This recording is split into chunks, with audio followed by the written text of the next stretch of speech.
The outsider, in her own family, Emily. Tran entered the sprawling foyer of the Tran family mansion with a familiar knot in her stomach. Ornate vases, Renaissance paintings, and polished marble floors set the scene for what most would consider the picture of success. A wealthy, multi-generational Asian American family in the Hollywood Hills. But to Emily, it never truly felt like home. The luxury only magnified her sense of isolation. Her husband, Michael Tran, was the eldest son and heir apparent, groomed since childhood to continue the Tran legacy. He moved easily through social circles, projecting confidence and accomplishment. His achievements always cheered by his parents. Emily, by contrast, had grown up in a modest suburb outside Sacramento. Her parents, first-generation immigrants, had run a small grocery store, sacrificing everything so Emily could dream big. Those were dreams awarded with scholarships, late-night study sessions, and, later, a coveted spot at a tech startup in San Francisco. Yet, for all she had accomplished before marriage, it was her supposedly low upbringing the Tran family couldn't forget. Slipping off her shoes by the entryway, a requirement that felt more like control than custom, Emily caught the sharp glance of her mother-in-law, Evelyn. Evelyn stood by the granite kitchen island, meticulously slicing strawberries for a brunch none of them truly enjoyed. Evelyn's hospitality was impeccable, but cold. She wore perfectly pressed silk blouses, her hair always pinned back. Her judgments communicated not through raised voice, but through silence and veiled, cutting remarks. "Oh, Emily, I see you finally made it. Traffic must be easier coming from your side of town," she'd say, referencing Emily's background without ever using the words middle class. It was a language of exclusion that did not need to be explicit. At the kitchen table, Linda, the family's only daughter-in-law until Emily came along, scrolled through her tablet, a subtle smirk tugging at her lips. Linda's father owned a chain of high-profile dental clinics. Her upbringing oozed privilege and polish. Over countless family gatherings, she found ways to diminish Emily, mocking her taste in clothes, feigning surprise at her naive opinions, and offering thinly veiled advice about how to fit in with elite circles. Throughout breakfast, Emily sat quietly, fielding pointed questions about her parents' quaint grocery business and dodging backhanded compliments about her resourcefulness, as if survival skills were some quaint party trick. Michael rarely noticed, his attention absorbed by work calls or his father's booming conversations about stock performance. Worse still were the extended family gatherings. Here, the Tran family's pride in tradition came out in full force. Aunties and uncles, some born in Saigon, others in San Jose, exchanged stories of sacrifice while measuring Emily with the same gaze they reserved for outsiders. "It's good Michael married someone so practical," one would remark, the implication obvious. Alone in her bedroom, after another exhausting weekend, Emily replayed every interaction in her head. The subtle barbs, the lingering looks, all the ways she was reminded, sometimes kindly, more often not, that she was a guest, not a daughter, not a sister. No matter how hard she tried, her every attempt to belong only highlighted the distance. But even as she lay awake, beneath the weight of silent judgments and her own self-doubt, a quiet determination took root. She didn't say it aloud, but Emily vowed she wouldn't spend her life as an outsider in her own family.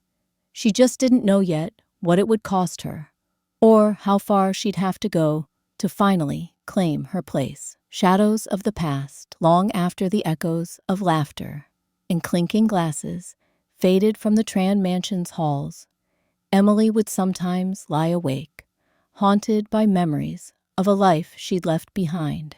Beneath the perfectionist expectations and icy formality of the Tran household, there existed another Emily, one shaped by hardship and ambition in equal measure, whose past now hovered at the edges of each day like an unresolved chord. Before she became Emily Tran, the compliant daughter-in-law, the practical wife, she'd been Emily Nguyen, as bold as she was resourceful. Growing up in a cramped rental house off a busy Sacramento street, Emily had witnessed her parents' tireless efforts to keep their tiny grocery store afloat. There had been little time or money for luxuries, but plenty of lessons about grit, compromise, and pride. For Emily, every victory was earned: scholarships, science fairs, a battered second-hand laptop she lovingly restored to chase her fascination with coding. She'd learned early how to survive in the margins. What her in-laws didn't know, what Michael never spoke of with his parents, was that Emily hadn't simply coasted on street smarts and frugality. At Stanford, she'd stood out not just for her work ethic, but for her vision. It was there she met Jonathan Park, her closest friend and eventual business partner. Together, they'd co-founded Synapse, an AI-driven logistics startup that caught the attention of Silicon Valley's most ruthless investors. For 2 adrenaline-charged years, Emily lived at a different pace: endless pitch nights, coffee-fueled hackathons, and the electric possibility of changing the world. There were moments of triumph: their app's first 6-figure contract, her face on university newsletters, the day they moved into a glass-walled office in San Francisco's bustling Soma district. But there were crushing setbacks too: VC funding snatched away by a competitor, sleepless nights debugging, public failures, and the gnawing imposter syndrome that came with every almost. Through it all, Emily's parents quietly supported her, never truly understanding tech, but always trusting their daughter's drive. Yet, as her relationship with Michael deepened, so did the pressure to settle down. The Trans, steeped in tradition, valued family continuity above all. Michael, dutiful and loving in his own way, subtly echoed his parents' wishes. Emily saw the path they envisioned for her, a path lined with stability, family, respectability. When Michael proposed, his parents' embrace came with unspoken conditions, and Emily felt the double bind: pursue the fast, risky world she'd built for herself, or choose the steady, prestigious marriage Michael offered. She told Jonathan about the dilemma on a rainy night in a Chinatown bistro. He listened, understanding, hurt, but not surprised. "Whatever you decide, Em, you don't owe anyone an explanation," he said. But the goodbye that followed was final. Emily walked away from Synapse, cashing out her shares and storing away her ID badge. One more ghost from her past, shepherded into a box at the back of her closet. Now, in the Tran home, fragments of that world lingered only as memories, and in the occasional email from old colleagues. The startup success was never mentioned at family dinners. Her technical expertise was quietly ignored. Even Michael, grateful for her sacrifice, rarely brought it up, perhaps sensing his parents' unease with any story that threatened their version of proper family history. And yet, as the Tran family's subtle slights grew sharper, those memories began to sting less as regrets and more as reminders of who she truly was. Underneath the silk blouses and carefully trimmed hedges, beneath every measured, careful answer, lived the remnants of the old Emily, ambitious, clever, and, when pressed, quietly unbreakable. Alone at her window, overlooking the city lights, Emily sometimes wondered whether she had given up too much. She traced the threads of her past, not with grief, but with a gathering sense of readiness. Those skills, those relationships, those failures, they were still a part of her, quietly waiting for their moment to matter again. She just didn't realize how soon that moment would come. Schemes in the shadows. If the Tran mansion's splendor glimmered by day, by evening, a subtler, more sinister sort of choreography unfolded within its walls. For Emily, the days blurred together in surface-level civility. But at night, whether after a strained family dinner or behind closed doors, she felt the dread of unseen forces at play. Every gesture, every glance from her mother-in-law, Evelyn, and sister-in-law Linda seemed to hold a double meaning. The games began in small ways. It started with lost invitations to important social functions or last-minute changes to family gatherings where Emily would arrive, only to realize the plan had moved without her. She'd find her name conspicuously absent from seating charts at charity galas.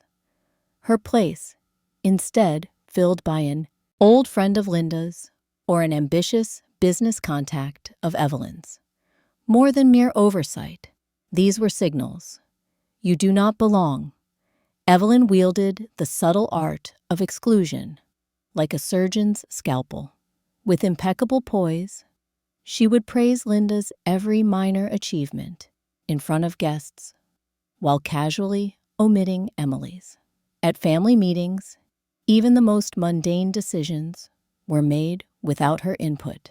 Gifts she'd left for special occasions were sometimes misplaced and replaced with something purchased and signed by Evelyn, erasing Emily as if she didn't exist.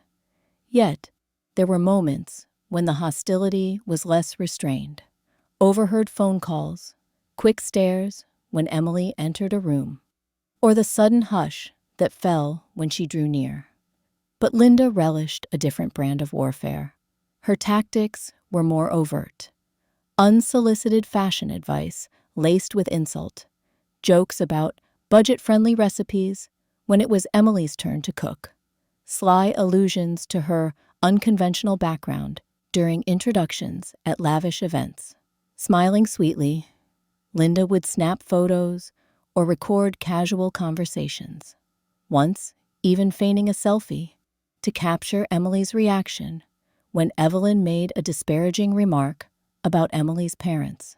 At first, Emily thought herself paranoid, but several times later, she overheard Linda replaying clips or forwarding snippets to family group chats, twisting context to spark gossip or doubts about Emily's intentions. The campaign escalated behind closed doors. One afternoon, Emily discovered her laptop slightly askew on the dresser, a device she alone used for her freelance design work and personal correspondence. Files she had placed in deep folders had been accessed, their timestamps suspiciously altered. Days later, Michael mentioned offhand that his mother was concerned about private emails Emily had sent to her friends in San Francisco. Emily realized her privacy no longer existed. Every password could be guessed, every text message potentially exposed. Then came the financial traps. Evelyn, an expert in family accounting, began leaving invoices out on the kitchen counter, some bearing Emily's forged signature. Linda raised harmless questions about missing funds at family charity events, always hinting that Emily's familiarity with managing small businesses might include less savory skills learned from her parents. On at least 2 occasions, Family money inexplicably vanished from a shared account on the same day Emily had made a perfectly routine purchase for the household. Whispers of irresponsibility and deceit stirred in the background, growing louder with each incident. Michael, perpetually busy and eager to keep the peace, rarely noticed the intricacies of these ambushes. He assumed the growing tension between his mother, sister-in-law, and wife was simply a matter of clashing personalities. Emily, reluctant to appear paranoid or accusatory, kept her observations to herself, even as the evidence mounted. But Emily was no longer the naive outsider she had been on her wedding day. Beneath her calm exterior, indignation simmered. She began to keep records of her communications and created new, heavily secured digital profiles to ensure her work and correspondence couldn't be tampered with. She quietly photographed misplaced invoices, documenting discrepancies, and quietly, methodically piecing together the web of minor betrayals. Late at night, while the house slept, Emily would pore over her notes, connecting the dots, the forged signatures, the doctored recordings, the orchestrated scandals, small enough to avoid outright confrontation, yet corrosive enough to sabotage her credibility with Michael and others. She listened for locked doors clicking open when they shouldn't, counted the number of times Linda came upstairs under dubious pretenses, tracked every unauthorized transfer from joint accounts. In the daylight, Emily played her part as the dutiful wife, smiling, helping set the table, sitting quietly as the others plotted. But deep inside, she crafted a different plan. She would not be their victim. Instead, Emily would bide her time, collecting undeniable proof, enough to expose the calculated cruelty and reveal that beneath the polished surface of the Tran family, darkness festered in the places few dared look. She vowed, in those quiet moments alone, that when the day for reckoning came, she would be ready, not only to defend herself, but to turn the entire charade upside down. First light. The Tran mansion glittered beneath the California sun, a fortress of tradition and secrets. But as summer crept in, so too did a subtle shift, one that only Emily noticed.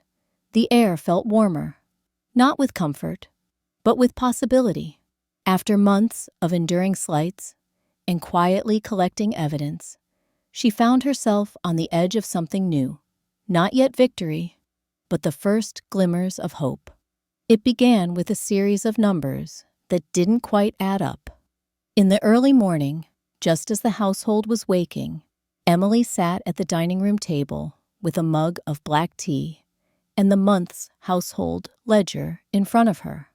On paper, she was permitted to handle basic groceries and supplies, a duty Evelyn considered beneath her own attention.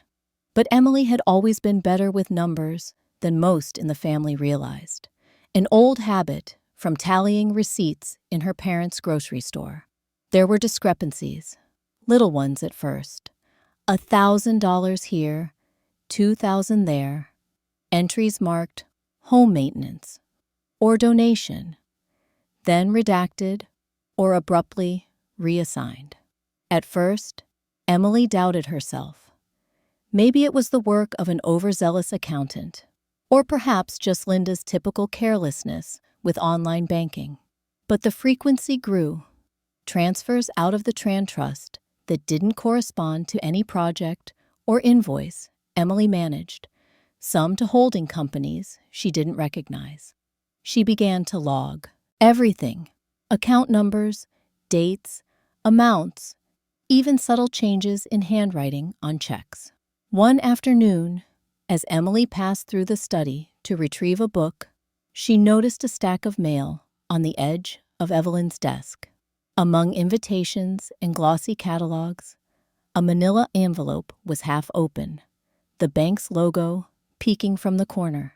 Evelyn hurried in, her expression frosty, but not before Emily caught a glimpse of a withdrawal slip, Linda's signature scribbled across it.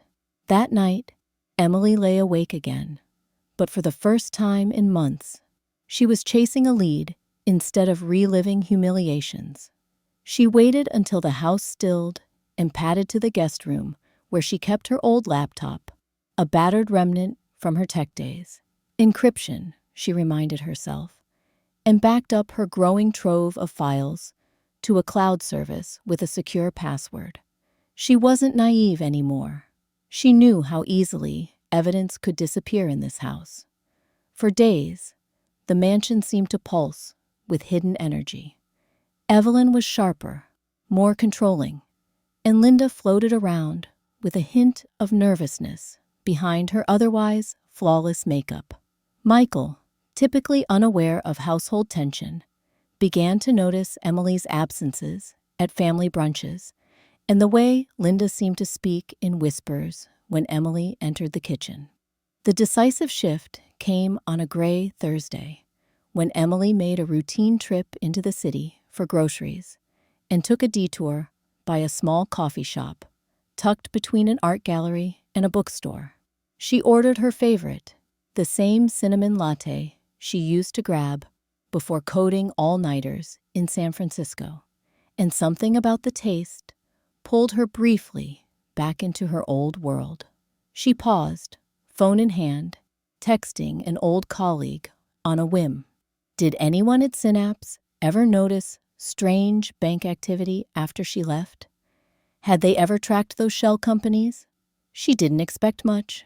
Most of her former friends had respected her desire for privacy after she married, and she hadn't been back in touch since her departure. But that afternoon, as she was paying for her groceries, her phone buzzed. The screen read, the message was short and casual, but laced with concern. For a moment, Emily hesitated. Old doubts whispered. What if involving anyone else would only make things worse, bring scrutiny onto her marriage, or shame to her parents back in Sacramento?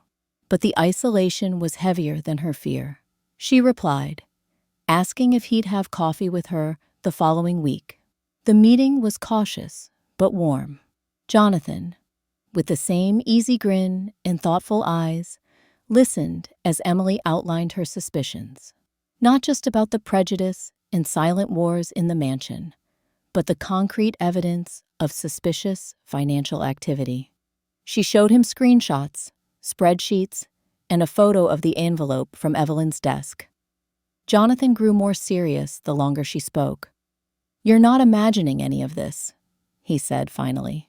"Shell companies, forged signatures. It's a pattern. If they're really rerouting family funds and dragging your name into it, that's more than family drama. That's criminal." Emily nodded, swallowing her anxiety. "I don't have enough yet. If I go to Michael with suspicions, he'll just try to mediate. Or worse, think I'm paranoid. I need something undeniable." Jonathan leaned forward, lowering his voice. "I kept a few contacts from the old days. People who know how to trace money and scrub digital fingerprints. If you need help, I'm here. I know how strong you've always been, but you don't have to do this alone." The offer lingered in her mind after their meeting. For days, Emily vacillated. She'd been taught never to air family grievances, to solve problems quietly, and protect the family's reputation at all costs. But that code had only benefited those in power. If she didn't fight for herself now, she would always remain the scapegoat for Evelyn and Linda's games. Soon, she and Jonathan set up a plan. After clearing her laptop of any spyware, Emily exported the family's basic ledgers and set up a private, encrypted channel for communication. Together, late at night with Jonathan coaching her on video call, she learned how to pull deeper records, trace IP addresses connected to online transfers, and cross-referenced names on the shell companies with public records. The findings were startling. The same few intermediaries appeared again and again, companies with mailing addresses that matched luxury condos in San Francisco, all registered in the last 2 years. There were wire transfers on the Tran Charitable Foundation's books that coincided perfectly with Linda's designer shopping sprees or the sudden upgrades to Evelyn's private garden. Bit by bit, dots connected, painting a picture far more elaborate than Emily had suspected. The web didn't just implicate Evelyn and Linda in petty theft or snobbery, but pointed to years of misappropriation of family wealth, with forged signatures and elaborate cover-ups. It was overwhelming, the scale of it. But for all the rage and hurt, Emily also felt something else. A surge of confidence she hadn't known in years. She wasn't just a victim. She was a builder, a survivor, someone who'd once led a tech startup through the brutal world of Silicon Valley. She had stepped back only for family, but now that very family had forced her hand. With Jonathan's help and new digital tools at her disposal, Emily transformed day by day from the disempowered daughter-in-law to a vigilant strategist. She began reaching out, quietly, to 2 trusted contacts in the city she'd left behind. One, a lawyer specializing in family wealth, the other a forensic accountant. Always careful, always documenting, she built her case layer by careful layer. Every day, as she watched Evelyn and Linda exchange knowing glances, she felt less fear. She no longer flinched at Linda's barbs or hurried away from Evelyn's cold questions. Instead, she smiled politely, a secret blooming in her chest. Their little empire built on secrets was beginning to crack, and only Emily knew how much further it would fall. For the first time since she moved into the Tran mansion, Emily saw herself not as a burden, but as the catalyst for change. The first light had broken through the shadows, and Emily, who had forgotten how it felt to lead, realized she could do it again, not only to save herself, but perhaps to redefine what power in the Tran family truly meant. The overthrow begins. In the weeks that followed her first discoveries, Emily Tran became a master of subtlety and shadows. To an outsider, the Tran household looked unchanged. Evelyn gliding through the marble corridors like an empress, Linda alternating between honeyed smiles and icy looks, Michael absorbed in business calls and oblivious to the mounting tensions. But under the surface, Emily had pivoted from mere survival to careful, methodical countermoves. For the first time since her wedding, she felt a sense of agency returning, cautious but exhilarating, like her old days in the startup trenches. Her partnership with Jonathan deepened. Mornings were for family rituals. Emily hosting brunches, handling errands, Evelyn dismissed as beneath her station, while late nights belonged to investigation. She would message Jonathan with encrypted updates, compiling suspicious transfers, analyzing IP logs tied to the trust's online banking, and scanning for patterns. With the forensic accountant Jonathan recommended, Emily learned how to follow even the faintest digital crumbs. Step by step, the picture grew clearer. Emily documented withdrawals aligned with Linda's extravagant shopping sprees, transfers routed through shell companies with opaque names that only existed on paper, and charitable donations that disappeared from the books as quickly as they appeared. Evelyn and Linda were smart. They kept transactions away from obvious scrutiny, buried in phone apps and miscellaneous ledgers, always just out of reach of a casual audit. But they had grown complacent, confident that Emily lacked the know-how or support to untangle their web. Determined to gather indisputable evidence, Emily reached back out to her network in San Francisco. She reconnected with Angela, an old roommate-turned-tech lawyer who specialized in financial misconduct, and Raj, a cybersecurity consultant she met during long nights coding at Synapse. The catch-up calls felt like a lifeline to her old self. Reminders that she was more than just a daughter-in-law trying to please people who would never accept her. Careful not to arouse suspicion, she arranged her calls for when Michael was out or the rest of the family was distracted. Angela walked her through legal definitions. What constituted fraud? What was needed for a civil versus criminal case? The power of chain of custody in digital evidence. Raj helped her set up steganography tools, so incriminating files were embedded within innocuous images on a secure server, and showed her how to tell if the family's Wi-Fi had been compromised. Simultaneously, Emily began to shift her public persona within the Tran household. She asked Evelyn for more responsibility over the household accounts, not as a challenge, but feigning a desire to learn the ways of the family. Evelyn, still arrogant in her superiority, agreed with a dismissive wave. Certain Emily's efforts would only further expose her supposed naivete. With access to old ledgers, Emily uncovered suspicious renovation bills charged to vendors in Beverly Hills, only to find the same vendor linked to a P.O. box, registered, she confirmed with Raj's help, to an address Linda used for online shopping hauls. She traced yet another payment labeled consulting back to a shell company, then quietly cross-checked state business records with Angela. Month after month, patterns emerged, a siphoning of the transgenerational wealth under the guise of philanthropic projects and home improvement, pooling into accounts neither she nor Michael had ever heard of. While her evidence mounted, so did the tension at home. Linda was never more than a step away, her questions about Emily's schedule growing pointed, her eyes trailing Emily's movements. Evelyn grew more watchful, organizing impromptu family meetings where Emily was baited with passive-aggressive comments about her fascination with numbers and paperwork.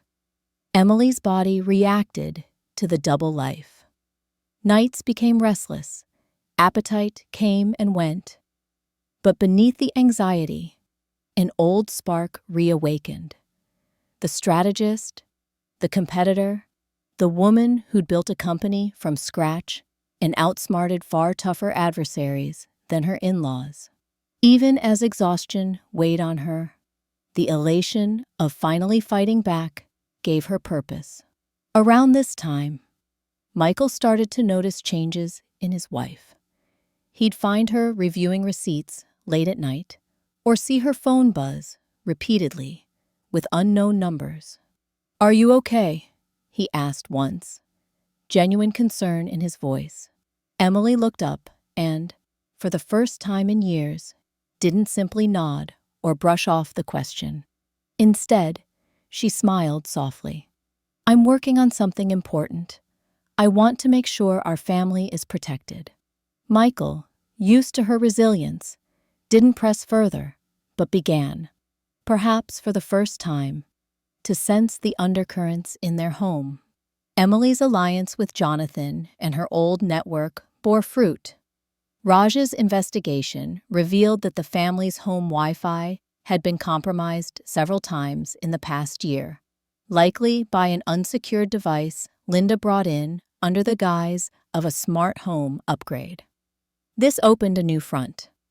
Evelyn and Linda didn't just mess with paper trails, they were tech-savvy enough to leave digital fingerprints, transfers, unauthorized access to emails, and manipulation of digital records. Angela, meanwhile, narrowed the legal window. If you can link just one transaction conclusively back to them, especially Anything that implicates them in tax fraud or misappropriation of charitable funds. It's all you'll need to bring them down. She reminded Emily to keep backup copies, offline, and in a location neither Evelyn nor Linda could access. Emily's days became a delicate balance between playing the perfect wife and orchestrating her meticulous operation. She used her presence at family events to subtly probe for more information, drawing Linda into conversations about her latest shopping, watching for nervous tells when certain vendors were mentioned, studying Evelyn's face at the mere mention of tightening family budgets. Soon, the emotional toll on Evelyn and Linda became apparent.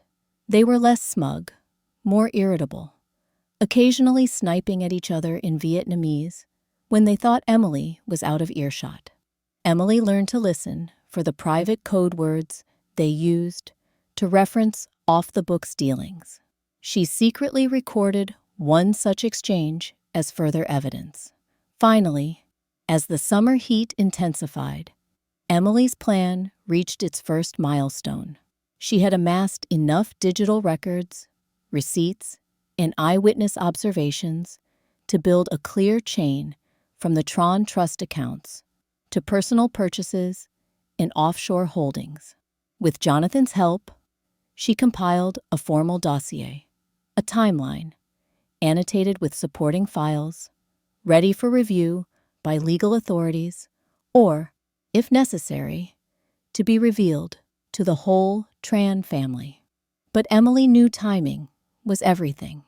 To expose Evelyn and Linda too soon would only bring denial and counter-accusations, perhaps even the destruction of evidence. So she continued her delicate masquerade, biding time for the family's upcoming milestone, the grand anniversary party for Michael's parents, when the entire extended Tran clan from across the continent would gather in one gilded room. Every moment now felt sharp with anticipation.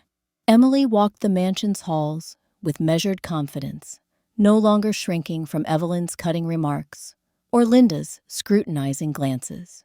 Her secret was a source of strength, a promise the days of powerlessness were ending. She could already envision it, the raw shock, the silence, the demand for answers, and finally, her own voice rising, not in defense, but in righteous accusation. She understood there would be collateral damage, and that Michael's world would be shaken to its core. But for the first time in her marriage, for the first time since giving up her identity for the sake of a family that never truly wanted her, Emily was ready to seize control, not just for herself, but for the truth. The cards had been dealt. The first moves were made. The overthrow had begun, and Emily Tran would never again be the outsider in her own story, the underground battle. As the days grew shorter and the Tran mansion settled into the quiet routine of late summer, tension brewed just beneath the surface. Emily kept her mask of serenity in place, but inside, she braced herself for the next stage of war. A war fought not with explosive confrontations, but with glances, coded words, and a battle of wits. She could feel the scrutiny tightening around her like a noose. Evelyn and Linda, no longer quite so smug, had grown restless and skeptical. Sometimes Emily caught them speaking in hushed voices at the kitchen sink, sharing clipped exchanges in Vietnamese, too rapid for Michael to catch and too carefully guarded for Emily to fully decipher. Yet the intent was clear. They sensed something shifting in the household, a new rhythm that did not play to their tune. Emily stood before her bedroom mirror one evening, adjusting her hair, and studied the woman reflected back, a woman both familiar and transformed. Gone was the uncertainty that had once made her hesitate before expressing her opinion or questioning a family ritual. Now, resolve flickered in her eyes. Every movement, from nodding gracefully at dinner to retreating early with a headache, was calculated. The game required patience, subtlety, and utmost vigilance.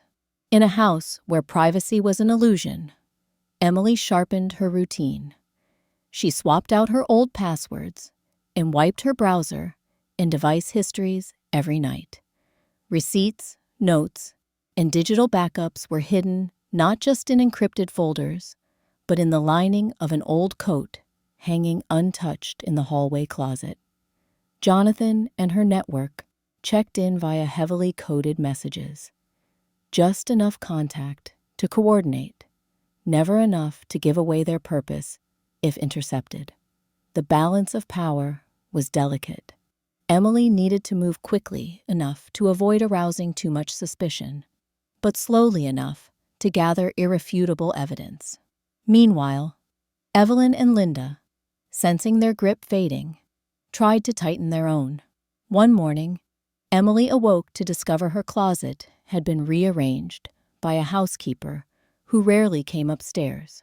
A week later, her laptop charger, a spare one, the one never used for browsing household files, went missing, only to reappear in Linda's car. These were warnings, not accidents.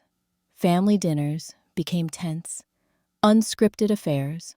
Michael, as usual, kept himself busy with work, but even he began noticing a strange undercurrent. Evelyn questioned Emily about routines that had never interested her before. When did you start jogging in the mornings? What were you working on so late last night, dear?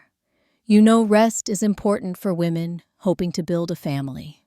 Linda chimed in with offers to organize Emily's messy emails or help her with tedious banking chores, her eyes scanning every word, every hesitation.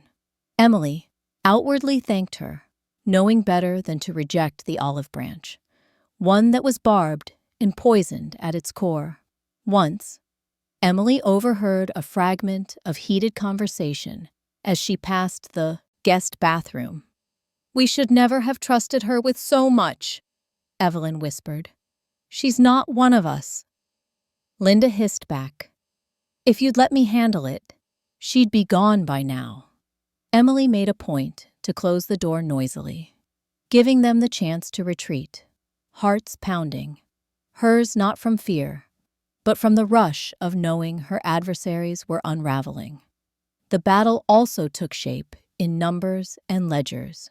When Emily requested clarification on a philanthropic donation supposedly sent to a children's hospital upstate, she was met with manufactured confusion. "Didn't Michael mention that to you?" Evelyn said, flashing a practiced smile. Linda added, "Money moves so quickly these days. But don't worry, Em, it's all done by people we trust." But Emily had already pulled the hospital's annual report. There was no donation, no record of the Tran family at all. She logged the discrepancy and tucked away the page as another fragment in her growing case. Nights were the most dangerous time. The mansion cloaked in silence, suspicion thick as fog. Emily took to working in the guest room rather than the master bedroom, locking the door and using a portable privacy screen around her old laptop. Sometimes she would hear footsteps outside, the low hum of whispered voices, the creak of floorboards as someone tested the handle.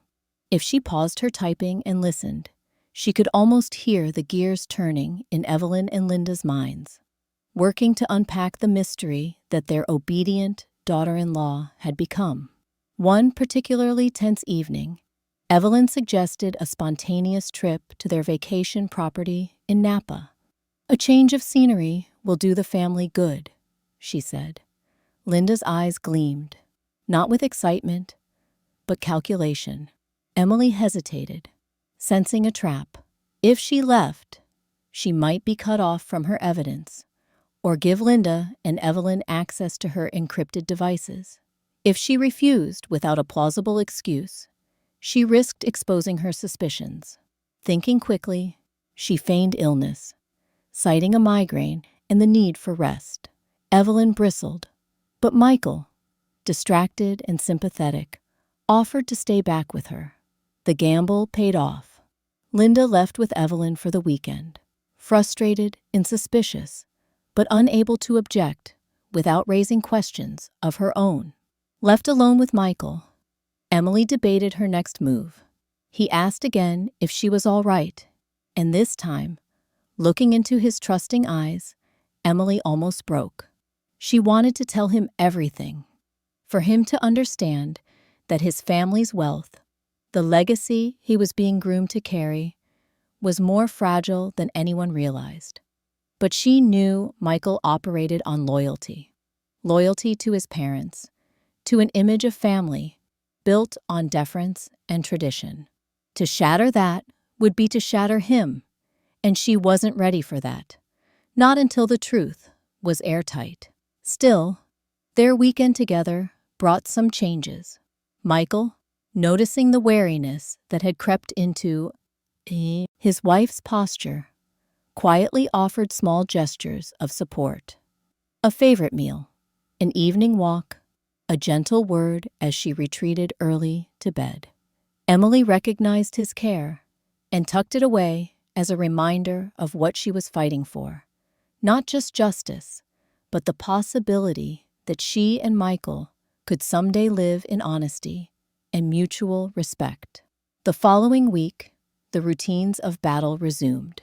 Emily worked quickly and quietly, double-checking backup servers and testing her avenues of communication in case Linda or Evelyn escalated their sabotage. Jonathan, always calm, provided reassurance. "You're close, Em. Don't lose focus. They're desperate. Desperate people make mistakes." Sure enough, cracks widened. Linda, in a panicked attempt to cover her tracks, issued a flurry of late-night wire transfers that left a clear digital trail, one easily flagged by Raj's monitoring script. Evelyn, cornered by a tax consultant's unexpected phone call, snapped at a well-respected family advisor in full view of the staff. These lapses didn't go unnoticed. Even some longtime employees started to whisper in the kitchen. Every move Emily made, every word she chose, became an act of warfare. Deliberately calm, ceaselessly vigilant. The mask she wore was nearly perfect, except for the private moments when she allowed herself to hope. Hope for vindication, for reclaiming her voice, for reinventing what family could mean. The Tran mansion was still a fortress, but the enemy was no longer invisible. Evelyn and Linda felt it. The balance was shifting, and neither tradition nor intimidation could halt the coming reckoning. And in the quiet heart of her battle, Emily understood at last. This was more than a fight for justice or belonging. It was a fight for identity, and in that fight, she would not yield. The truth revealed. The day of the Tran family anniversary celebration dawned crystal clear. The Los Angeles sky, a sharp blue over the mansion's sunlit terraces. Inside, staff hurried through the labyrinth of hallways, arranging orchids in silver, laying out catered delicacies and glistening champagne. Everywhere were signs of wealth, of achievement, of the perfect clan gathering for yet another photo-worthy event. But within Emily, tension coiled like a spring. Months of covert struggle, of silent humiliation and code-breaking, of keeping her true self locked behind a mask, had led to this singular moment. All week, Evelyn had paraded about, beaming and issuing instructions, her icy warmth dialed up for the many aunts, uncles, and distant cousins descending upon the house. Linda, in a designer dress that shimmered like poisoned honey, acted as co-hostess, gracefully managing logistics and steering gossip in safe directions. Michael moved distractedly between family and work, basking in the rare approval of his parents. Emily, meanwhile, floated through the preparations invisible as ever, overlooked until needed, smiled at until she left the room. Yet beneath her calm surface, every detail was in place. The encrypted dossier Jonathan helped prepare, the backup flash drives hidden in separate locations, and physical copies in a slim manila folder inside her tote bag. An ally from her legal circle would be present as a +1, ready to step in as witness if things turned ugly. The first hours passed in a haze of polite conversation, clinking glasses, and endless group photos. Evelyn made sure to praise Linda's taste in floral arrangements, to highlight Michael's career advances, to nod approvingly at the family's continued legacy. Emily's name surfaced only when attached to chores. Emily, would you help serve the tea? Emily, fetch the box of gifts from the study, please. An invisible hand in the machinery, still the outsider, after all these years. But as the gathered crowd shifted from cocktails to the grand banquet, Emily's pulse began to race in time with her resolve. The moment had come.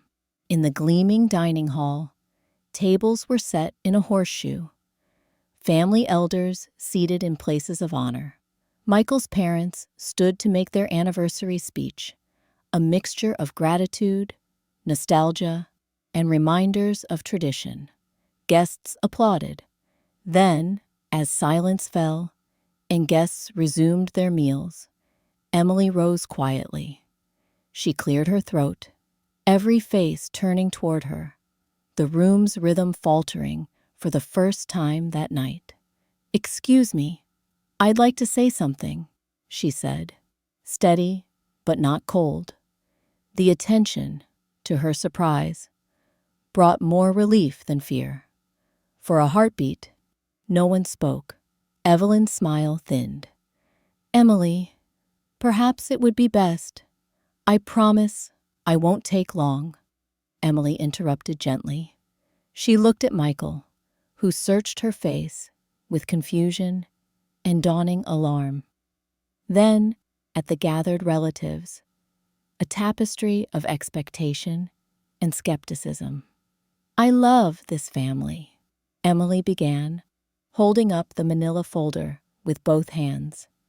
"And I believe in what we tell the world we stand for: honor, trust, legacy. But I've discovered that beneath the surface of all this beauty, something deeply wrong has been allowed to fester. And today, I can't stay silent any longer." A murmur rippled through the room. Linda's eyes narrowed, panic twitching behind her practiced composure. Emily drew a breath. She outlined the story in careful, measured steps, not lashing out, but delivering facts plain as daylight. Unexplained withdrawals from family trust accounts, evidence of forged signatures on invoices and phony charity donations, shell companies wired to addresses tied to Linda's online shopping and Evelyn's secret investments. She referenced digital trails, showing printouts of traced transactions and audit reports from independent professionals. "As some of you know," she continued, "I come from a family that built its reputation on sacrifice and integrity.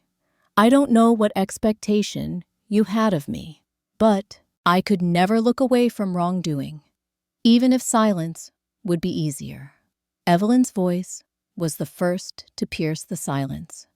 "This is an outrageous accusation," she hissed, face pale. "How dare you disrupt our family on such an important day? How dare you pit us against each other with lies?" Emily turned toward her mother-in-law, her voice unwavering.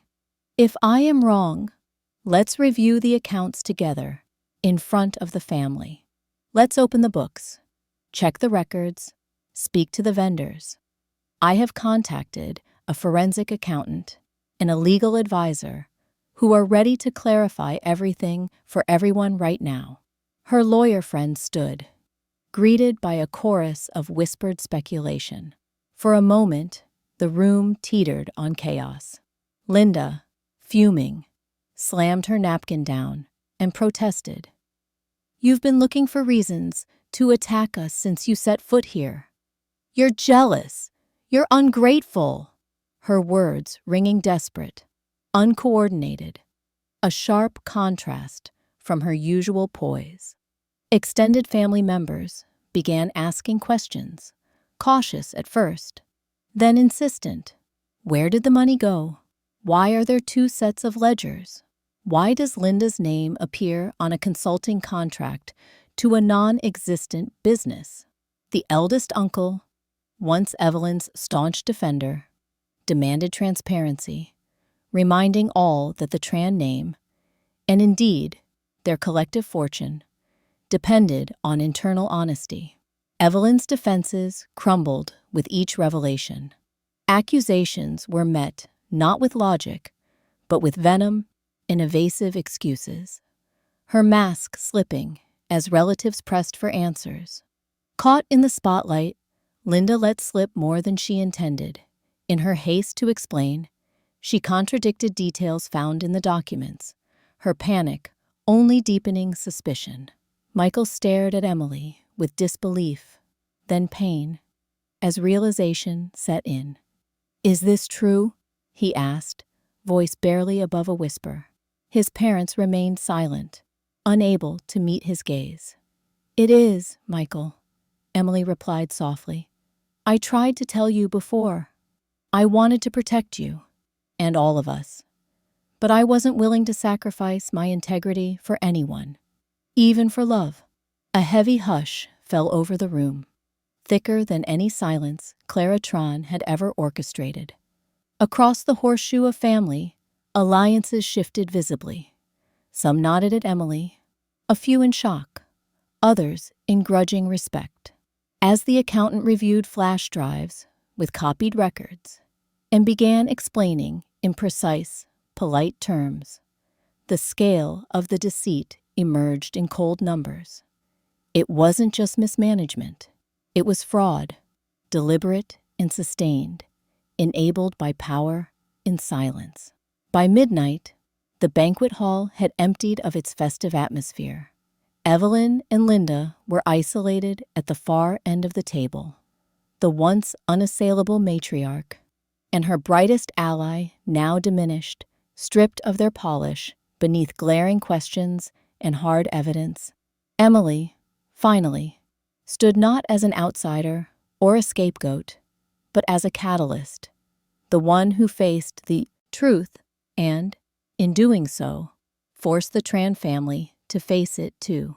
The cost was plain: reputations ruined, relationships fractured, and Michael left staring at the remnants of his family's myth. But the tradition of looking the other way had ended. In the bright, honest exposure of the truth, there could be no turning back. And as Emily gathered her documents, her hands steady at last, a cousin she barely knew stopped her near the door and offered a quiet, sincere "thank you." It was a small gesture, but it told her everything. From this day forward, she had a place, not as a guest, but as a woman who had chosen honesty over comfort, who had found her own way to belong. Rebirth, the days after the anniversary unraveling, felt strangely calm, like the hush that follows a violent storm, when broken branches and uprooted trees stand as silent testimony to what's past. In the Tran mansion, signs of disturbance remained everywhere Emily looked. Closed doors, hurried phone calls, the absence of once omnipresent laughter in the marble hall.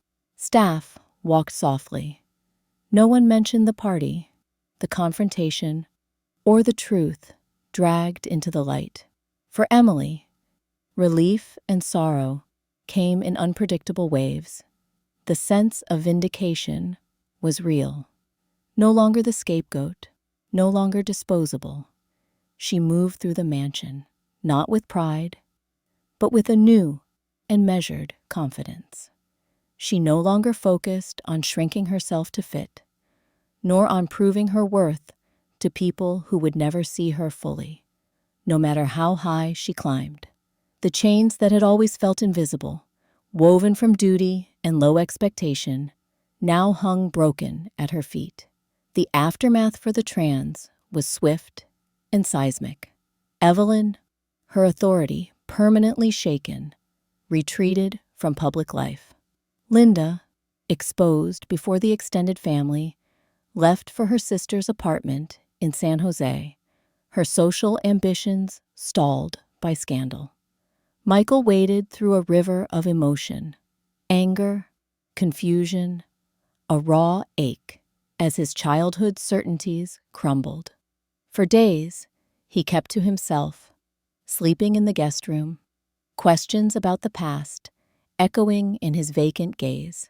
Emily knew that healing was neither guaranteed nor linear.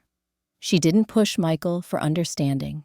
She gave him space, offering quiet kindness where she could, but drawing the boundaries she never would have dared before. In those first silent nights, Emily sat by the window, looking out over the same city lights that had once filled her with longing. She realized the greatest lie the Tran family told was that belonging depended on obedience, that security meant silence. And so, as autumn edged toward winter, Emily began to look outward and forward. She revisited the dreams she had set aside when she entered the family. Her old laptop, once gathering dust and hidden like a relic, was now open every evening. She reconnected with mentors and colleagues, first through small, tentative emails, then, as confidence grew, through calls and long meetings in cozy city cafes. The tech world had not forgotten her. Jonathan, ever loyal, became both her guide and champion, passing along her name to old venture circles.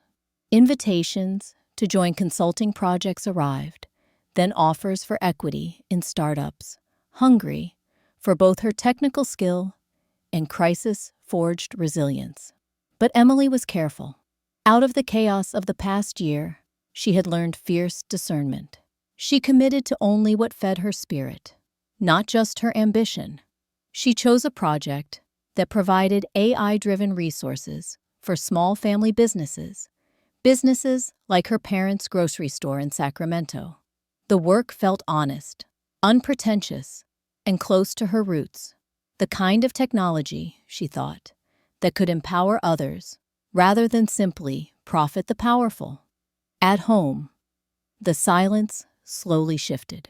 Michael, heavy with regret, approached her one evening as she reviewed a new pitch deck. He sat across from her, hands folded. For a long moment, he said nothing. The weight between them was the memories of everything unsaid, all the times he had chosen comfort over truth, image over intimacy. "I'm sorry," Michael said finally. His voice broke. "For not seeing it sooner, for not protecting you, for not listening when you tried to tell me." Emily met his eyes. "It was never your job to save me, Michael. What I needed was for you to stand beside me. But these are wounds that take time. We both have to figure out who we are, apart and together." They agreed, with no bitterness, to give their marriage the space it needed to breathe, to see whether honesty could grow where silence had overtaken love. Michael offered support for her business, helped connect her with financial advisors, and gradually rebuilt trust through his actions rather than his words. Meanwhile, the extended Tran family entered a period of reckoning. At first, Rumors swirled. Who knew what and when? Who was complicit or simply blind? Some distanced themselves.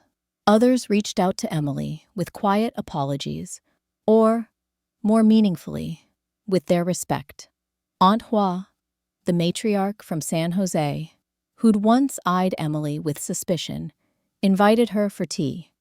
"You did what had to be done," she admitted, "even if it hurt us all." Gradually, family gatherings resumed, smaller now, less ostentatious, and, Emily noticed, far more real. She found connection not by inheritance, but by shared experience and candor. Her relationship with her own parents deepened. She visited Sacramento often, helping them modernize the store's systems, spending weekends restocking shelves or setting up new inventory apps. Where before she might have felt embarrassed to come home empty-handed, now she felt pride. She carried hard-won lessons back to the very people who had quietly given her the courage to stand up for herself. For the first time since her marriage, Emily crafted an identity on her own terms. She rediscovered simple pleasures, walking at dawn in Griffith Park, eating street tacos with new friends, watching the city's endless parade from a favorite bench in Silver Lake. She learned to trust her instincts again, to see in herself not a burden, but a strength others tried to erase because they could not control it. She mentored young women in tech, some also children of immigrants, who turned to her for advice about workplaces that resisted their voices. "You're never just the outsider," she told them. "You are the beginning of the story, not its footnote. Don't let anyone tell you otherwise."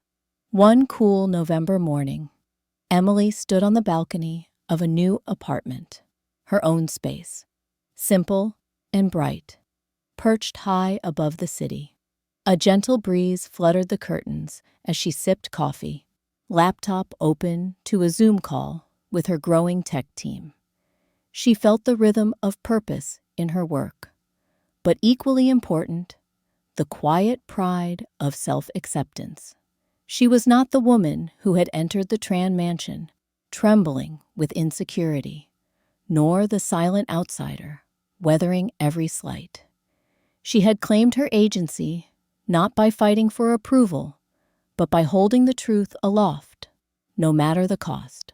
The path forward was still unknown. There were scars, and there would always be memories, some sharp, others bittersweet. Yet, in the space where fear had once lived, something new now flourished: freedom, autonomy, the hard-won wisdom that survival alone was not enough. It was what she did next, with open eyes and an open heart, that would define her life. And so, as the city stretched beneath her, alive with possibility, Emily allowed herself to breathe, to stand tall, whole, and unafraid. In the aftermath of loss and revelation, she had been reborn. This time, the life she shaped would belong to her alone.